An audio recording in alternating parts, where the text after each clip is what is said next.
ಇನ್ನು ಬೆಂಗಳೂರಿನಲ್ಲಿ ಒಂದು ಅನುಮಾನಾಸ್ಪದ ಬ್ಯಾಗ್ ಪತ್ತೆಯಾಗಿರುವಂತದ್ದು ಸ್ವಲ್ಪ ಮಟ್ಟಿಗೆ ಆತಂಕವನ್ನ ಸೃಷ್ಟಿ ಮಾಡಿದೆ. ಅದು ಕೂಡ ಫ್ಲೈಓವರ್ ಮೇಲೆ, ಬೆಂಗಳೂರಿನ ಒಂದು ಫ್ಲೈಓವರ್ ಬಳಿ ಅನುಮಾನಾಸ್ಪದ ಬ್ಯಾಗ್ ಒಂದು ಪತ್ತೆಯಾಗಿದೆ. ರಾಮಮೂರ್ತಿ ನಗರದ ಬಳಿ ಇರುವಂತಹ ಫ್ಲೈಓವರ್ ಇದು.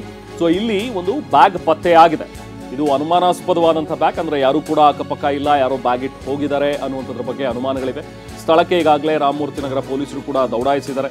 ಸ್ಥಳಕ್ಕೆ ಇನ್ನೇನು ಬಹುಶಃ ಡಾಗ್ ಸ್ಕ್ವಾಡ್ ಅನ್ನು ಕರೆಸುವಂತಹ ಒಂದು ಸಾಧ್ಯತೆಗಳು ಕೂಡ ಇವೆ, ಅಥವಾ ಬಾಂಬ್ ನಿಷ್ಕ್ರಿಯ ದಳವನ್ನು ಕೂಡ ಏನಾದರೂ ಕರೆಸಲಾಗತ್ತಾ ಅನ್ನುವಂಥದ್ದನ್ನು ನೋಡಬೇಕು. ಯಾಕಂದರೆ ನೋಡಿ, ಇಲ್ಲಿ ದೃಶ್ಯಗಳಲ್ಲಿ ನಾವು ಗಮನಿಸ್ತಾ ಇದ್ದೀವಿ, ಒಂದು ಬ್ಯಾಗ್, ಯಾರೂ ಕೂಡ ಅಕ್ಕಪಕ್ಕ ಇಲ್ಲ, ಜಸ್ಟ್ ಒಂದು ಬ್ಯಾಗನ್ನು ಅಲ್ಲಿ ಡ್ರಾಪ್ ಮಾಡಿ ಹೋಗಿದ್ದಾರೆ. ಸೊ ಈ ಬ್ಯಾಗ್ ಯಾರಿಗೆ ಸೇರಿದ್ದು, ಏನು ಎತ್ತ ಯಾರಿಗೂ ಕೂಡ ಗೊತ್ತಿಲ್ಲ, ಯಾರು ಬಂದಿದ್ರು ಹೋಗಿದ್ದಾರೆ ಅಂಥೇಳಿ.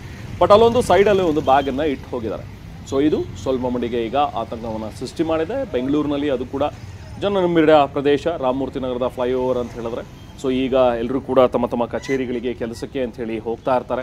ಸೊ ಹಾಗಾಗಿ ಯಾರು ಕೂಡ. ವಿನೇಶ್ ಕುಮಾರ್ ಸೌತೆಕಾಯಿ ಕೃಷಿ ಮಾಡಿ 1 ಎಕರೆಯಲ್ಲಿ ವರ್ಷಕ್ಕೆ 25 ಲಕ್ಷ ಗಳಿಸ್ತಿದ್ದಾರೆ. ನೀವು ಕೂಡ ಅವರಿಂದ ಕಲಿಬೇಕಾ? ಅವ್ರ ಜೊತೆ ವಿಡಿಯೋ ಕಾಲ್ನಲ್ಲಿ ಮಾತಾಡಬೇಕಾ? ಈಗಲೇ ಫ್ರೀಡಮ್ ಆ್ಯಪ್ ಡೌನ್ಲೋಡ್ ಮಾಡಿ. ಈಗ ಸದ್ಯಕ್ಕೆ ಆ ಬ್ಯಾಗ್ನ ಬಳಿಗೆ ಹೋಗೋದಾಗ್ಲಿ ಅಥವಾ ಪರಿಶೀಲನೆ ಮಾಡೋದಾಗ್ಲಿ ಮಾಡಬೇಡಿ ಅನ್ನುವಂಥದ್ರ ಬಗ್ಗೆ ಈಗಾಗಲೇ ಪೊಲೀಸರು ಕೂಡ ಸೂಚನೆಯನ್ನು ನೀಡಿದ್ದಾರೆ. ಮತ್ತಷ್ಟು ಡೀಟೇಲ್ಸ್ ನಾವು ಪ್ರತಿನಿಧಿ ಜಗದೀಶ್ ನೀಡ್ತಾರೆ. ಜಗದೀಶ್, ಈಗ ಈ ಬ್ಯಾಗ್ ಪತ್ತೆಯಾಗಿರುವಂಥದ್ದು, ಬಟ್ ಸ್ಥಳಕ್ಕೆ ಈಗಾಗಲೇ ಪೊಲೀಸರು ಹೋಗಿದ್ದಾರೆ ಅನ್ನೋ ಮಾಹಿತಿ ಇದೆ. ಏನಾದರೂ ಅಪ್ಡೇಟ್ಸ್ ಸಿಗ್ತಾ ಇದೆಯಾ? ಏನಾದರೂ ಮತ್ತಷ್ಟು ಮಾಹಿತಿ?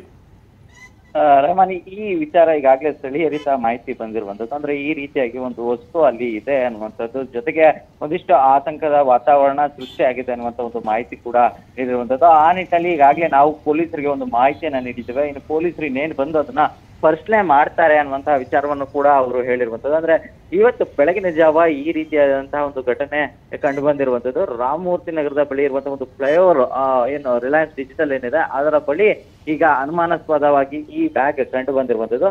ಸದ್ಯಕ್ಕೆ ಈಗಾಗಲೇ ಪೊಲೀಸರಿಗೆ ಮಾಹಿತಿ ನೀಡಿರುವಂತಹ ಹಿನ್ನೆಲೆಯಲ್ಲಿ ಪೊಲೀಸರು ಬಂದು ಪರಿಶೀಲನೆ ಮಾಡುವಂತಹ ಒಂದು ಕೆಲಸವನ್ನು ಕೂಡ ಮಾಡಲಿದ್ದಾರೆ.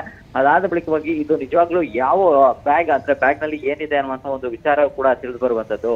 ಆದ್ರೆ ಈಗ ಸದ್ಯಕ್ಕೆ ಸ್ಥಳದಲ್ಲಿ ಕೊಂಚ ಆತಂಕದ ವಾತಾವರಣ ಕೂಡ ಕಂಡು ಬಂದಿರುವಂತದ್ದು. ರೇಮಾನ್, ನಿಜ ಜಗದೀಶ್, ಯಾಕಂದ್ರೆ ಆ ಬ್ಯಾಗ್ನಲ್ಲಿ ಏನಿದೆಯೋ ಏನು ಎತ್ತ ಯಾರಿಗೂ ಕೂಡ ಗೊತ್ತಿಲ್ಲ. ಸೊ ಫಸ್ಟ್ ಪೊಲೀಸರು ಆ ಜಾಗವನ್ನು ಸೆಕ್ಯೂರ್ ಕೂಡ ಮಾಡಬೇಕಾಗತ್ತೆ, ಯಾಕಂದ್ರೆ ಅಲ್ಲೇ ಜನ ಓಡಾಡ್ತಾ ಇದ್ದಾರೆ ಹತ್ತಿರದಲ್ಲಿ. ಎನಿವೆ, ಇನ್ನೇನು ಸ್ವಲ್ಪ ಹೊತ್ತಿನಲ್ಲಿ ವಿಚಾರಗಳೆಲ್ಲವೂ ಕೂಡ ಸ್ಪಷ್ಟವಾಗುತ್ತೆ.